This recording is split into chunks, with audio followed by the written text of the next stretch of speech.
अस्सलाम वालेकुम, हेलो, हाय, आदाब, कैसे हैं जनाब? मैं हूं आपका होस्ट, आपका दोस्त Bilal Qureshi. Once again a very very warm welcome in सितारों के सितारे। जैसे कि आप जानते हैं कि हमारे इस शो में हम शहर लाहौर के चमकते हुए सितारों का हाल, माजी और मुस्तकबिल बताने की कोशिश करते हैं। और ये कोशिश मैं नहीं, मेरे दोस्त, जी हाँ, एक्सपर्ट्स, हमारी टीम जो है वो करती हैं। और अपनी टीम का तारुफ करवाता हूँ आपसे। सबसे पहले, सबसे प्यारे, हमारे बहुत ही हर दिल अजीज़, one of the best astrologer of our country, और इस शो की जान, हमारे बहुत ही प्यारे मामू जान। कैसे हैं मामू जी? अल्लाह करम, आप कैसे हैं? मैं बिल्कुल ठीक ठाक आप हूँ। ज़्यादा ही ठीक है मेरा ख्याल है। नहीं, ज़्यादा आप ठीक हैं, क्योंकि कुर्ते का कलर आपका बड़ा रंगीन है और बड़ा हसीन है। और क्या इसी के बात है, इस कलर के तो पैसे। आए हाय, इस कलर के तो पैसे। रंगी है तू रंगों से भी ज़्यादा, शोख लगते हैं रह के भी सादा। देख ये लो। हैं हमारे मामू। Then we have with us जनाब, किसी भी मलिका का जब इंट्रोडक्शन होता है तो फिर बैकग्राउंड म्यूजिक के साथ होना चाहिए। टन टन। Well, a very very talented tarot card reader और one of the very gorgeous and kind lady of city 42। आप सिटी 42 में इनको देखते रहते हैं। मैं और ये बहुत ज़्यादा सिटी 42 में आप लोगों को जो है ना वी हैव विद अस मलका आलिया। आलिया नज़ीर, कैसी हैं आप? मैं ठीक ठाक। अब तो बहुत सारे लोग मुझे मलका कह के पुकारते हैं बिकॉज दे थिंक मेरा नाम मलिका है। मेरा आपकी ज़िंदगी में मीन्स आने से कुछ फ़ायदा हुआ कि नहीं हुआ? फ़ायदा है ये, मलका बन गई हैं आप? तो मैं आलिया नज़ीर ठीक हूँ। अच्छा चलिए, नज़ीर साहब मेरे ठीक अब्बा है। माइंड कर लेंगे। अंकल, आपने बिल्कुल माइंड नहीं करना। Then we have with us the coolest dude and the coolest palmist of our country. और इन्होंने पामिस्ट्री पे 3 किताबें लिखी हैं। और इनका कमाल ये है कि ये 3 बातें करते हैं तो किसी को भी मुतासर कर देते हैं। जी हाँ, he is one of the best palmist of our country. We have with us Muazzam Khan Sahab. Khan साहब द ग्रेट। आप कैसे हैं? बिल्कुल ठीक ठाक, आप कैसे हैं? आपने कोई थोड़ी ज़्यादा तारीफ कर दी। ज़्यादा हो गई है? हाँ, थोड़ी सी ज़्यादा। अब एडिट भी नहीं हो सकती जनाब, क्योंकि ये दिल से थी। Thank तो you जो very दिल से जो कहा जाए वो कभी भी एडिट नहीं होता। It's always there. Appreciated. Well, now it's time to introduce our star of the day. He is a very big name in the world of journalism. आप इन्हें जर्नलिस्टिक प्राइड भी कह सकते हैं। हमेशा नज़रियाती सहाफ़त की बहुत से तूफ़ान देखे, लेकिन कभी भी समझौता नहीं किया। हमेशा सच का साथ दिया, अपना नुकसान कर लिया, लेकिन कभी भी खबर को नुकसान नहीं पहुंचने दिया। We have with us an honourable mister Arif Nizami. अस्सलाम वालेकुम सर, कैसे हैं आप? Good to have you in the show. Thank you sir. और बड़ा आपका सुना था, आज आपसे मुलाकात भी होगी face to face. So it's an honour and pleasure to have you us with in the show. और जनाब आरिफ साहब के साथ, आरिफ साहब के बेटे, he is young, talented and very energetic. और वैसे तो अक्सर होता है कि हमेशा जो है बाप बेटे को सपोर्ट करने आते हैं, लेकिन आज he is here to support his dad. We have with us the cool dude Yusuf Nizami. कैसे हो यूसुफ? ठीक ठाक। फिट? All is well? जी बिल्कुल। ज़बरदस्त। Pakistan today, the recent venture you have launched. और पाकिस्तान टुडे में हमने बहुत सी नई चीज़ें जो आपने कोशिश भी की, जिसमें आप कामयाब भी हुए और यंगस्टर्स को टच किया है। सो अगर मैं आपसे इन शॉर्ट ये पूछूं कि पाकिस्तान टुडे, आज का जो पाकिस्तान है, इसे आप कैसे देख रहे हैं?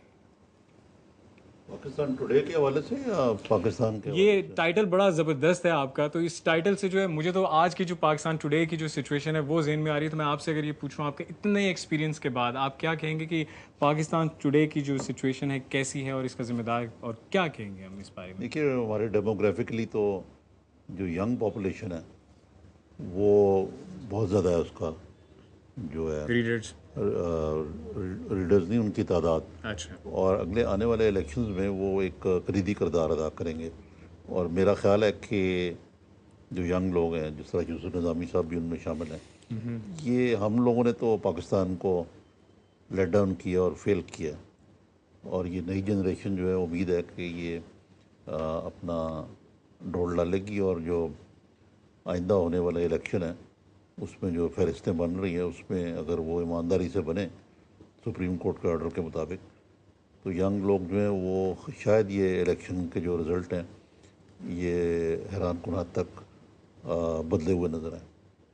बहुत खूब है। पाकिस्तान टुडे की ये स्पिरिट, अगर आप पाकिस्तान टुडे पेपर के हवाले से भी कहें तो ये बड़ी खूबसूरत स्पिरिट है कि बड़ा कम ऐसा होता है सर कि हमारे जो बड़े हैं वो यंगस्टर्स को इस तरह इनकरेज करें, और इतने पूरी उम्मीद है उनसे। यूसुफ, इतनी उम्मीद आपके वालिद साहब की आपसे, हम सब जो बड़े हमारे वालिदैन हैं उनकी हमसे, हम यंगस्टर्स से है, क्या स्पिरिट है मेरे दोस्त आपकी पाकिस्तान टुडे? उन्होंने बताया वही स्पिरिट है कि यंग जनरेशन को इनकरेज करें कि इस तरफ भी आएँ। रीडरशिप इस वक्त काफ़ी नीचे न्यूज़पेपर्स की स्पेशली, तो उसको बढ़ाने के लिए इस तरह के पेपर्स और इस तरह के चीज़ें आती जाएँ तो चलें जी, है जज्बा जुनून तो हिम्मत न हार, जुस्तजू जो करे वो छुए आसमान।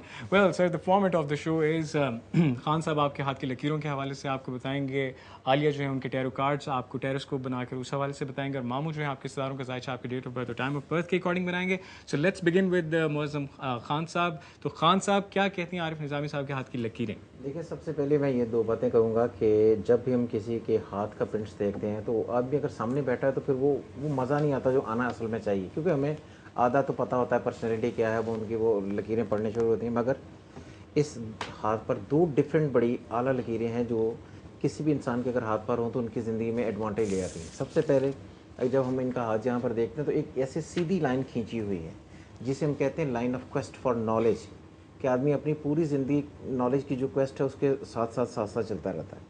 दूसरी जो सबसे ज़्यादा इंपॉर्टेंट है कि इनकी ब्रेन लाइन लोगों की होती है झुकी हुई, इनकी चलती है, फिर वो एक नया एंगल क्रिएट करके ऊपर से नीचे की तरफ आती है। तो मैंने अपनी ज़िंदगी में सिर्फ दो आदमियों के हाथों पर देखी, आज तो मैंने इनके हाथों पर देखी। इससे पहले फारूक लगारी साहब थे, उनके हाथ पर भी ब्रेन लाइन ऐसी ऊपर से टूटकर नीचे की तरफ जाती थी। ये दो कॉम्बिनेशंस अपनी ज़िंदगी में दो डिफरेंट पर्सनैलिटीज़ को डील करते हैं।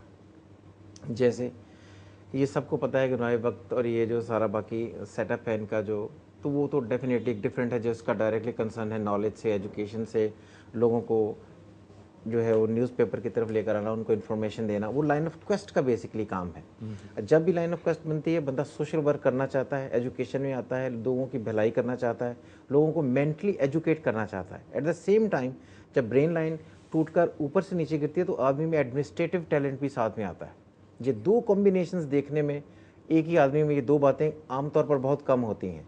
तो मुझे लगता है जब वो एडमिनिस्ट्रेटिव सेटअप है वो आपकी ज़िंदगी में सबसे ज़्यादा रहेगा। यही वजह है कि पॉलिटिक्स जो कंट्री वाइड जो आपकी एक डिफरेंट स्ट्रेंथ है, आपको लोग सिर्फ नए वक्त के हवाले से नहीं जानते, ऐसे हवाले से जानते हैं कि आप एक ऐसे आदमी हैं जो गवर्नमेंट को अपने हाथों पर या नचा सकते हैं, जो आपकी एडवाइजरी है, जो आपकी पीछे बैक ऑफ द एंड जो स्ट्रेंथ है वो उनसे ज़्यादा है जो फ्रंट पर होते हैं।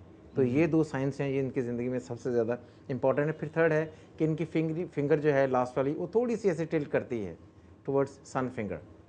अगर आप उसका कॉम्बिनेशन बनाते हैं तो फिर आदमी एक ऐसा आदमी हो जाता है जो जिसको पता है कि उसको अपने कार्ड्स कब खेलने हैं, किस तरह खेलने हैं, और सोशल वर्क या जिस तरह एजुकेशन है इसको किस तरह आगे पोर्ट्रे करना है, जिसकी वजह से एक सोसाइटी में बहुत बड़ा मेजर चेंज आए। तो ये कॉम्बिनेशन इंटेलिजेंस का और पावर का नॉर्मली कम देखने में आता है।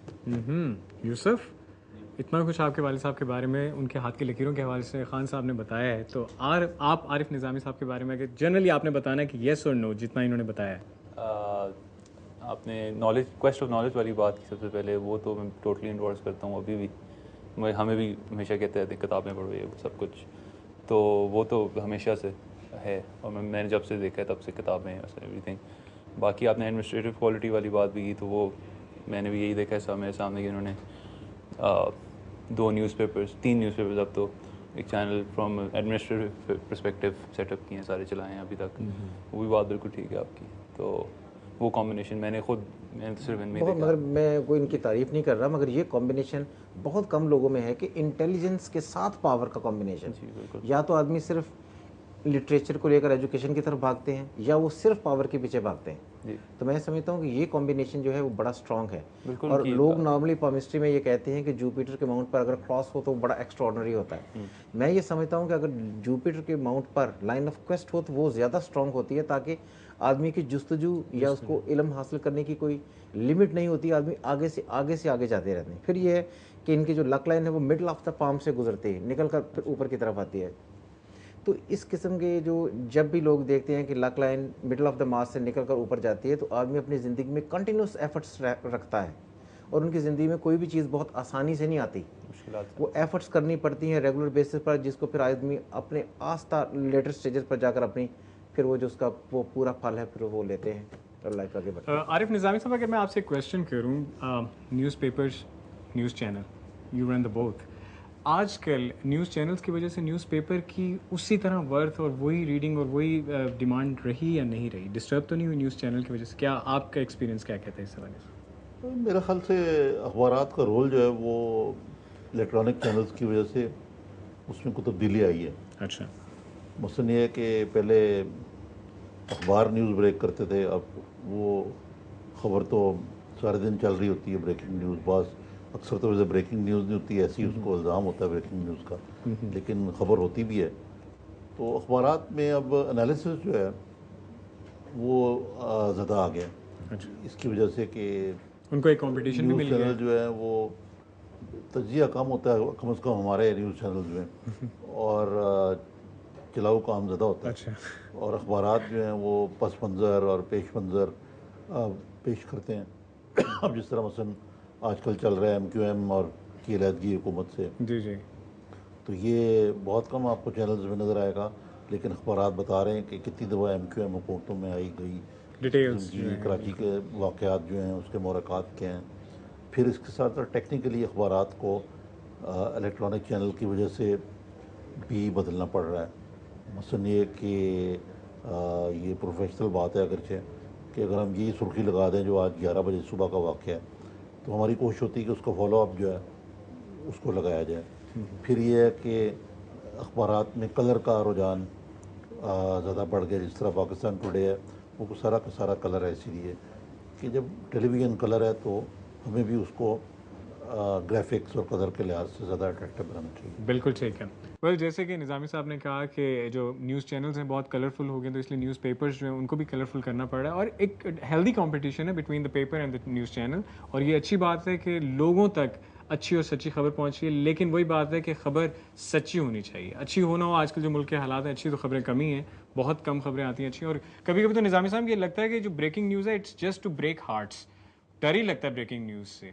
एनीवे खान साहब, आरिफ निज़ामी साहब के हाथ की लकीरों के हवाले से मैं कुछ इनका कहना थोड़ा चाहें? पास पढ़ना चाह रहा था, क्योंकि मैंने जो इनकी प्लेंडर्स देखी हैं, हाथों की लकीरें देखी हैं, उसमें ये है कि जो मुझे लगता है कि 1966 ये इनका वो पहला टर्निंग पॉइंट होगा जब इनको साइकोलॉजिकली लगने लगा कि मेरी अब जिम्मेदारी कुछ डिफरेंट हुई हैं और अब मैं एक नई चेंज ले आऊँ अपनी ज़िंदगी में। 1966 और 72 ये वो साल हमेशा इनकी ज़िंदगी जो पहले वो साल थे, इनमें जो मेजर इनका सेटअप था, वहाँ से फिर ये आहिस्ता आहिस्ता इन्होंने ग्रो करना शुरू किया है, और तब पूरे तरीके से रिस्पॉन्सिबिलिटीज़ इनकी आगे चली हैं। यहाँ पर मैं एक और बात कहता चलूँ कि जब भी ब्रेन लाइन इंडिपेंडेंट हो जाती है तो हमेशा आदमी को अपने डिसीजंस के अगेंस्ट जो लोग होते हैं, जो उसको नहीं मानते, वो एक बड़ी डिफरेंट किस्म की रेजिस्टेंस जो है वो देखनी पड़ती है।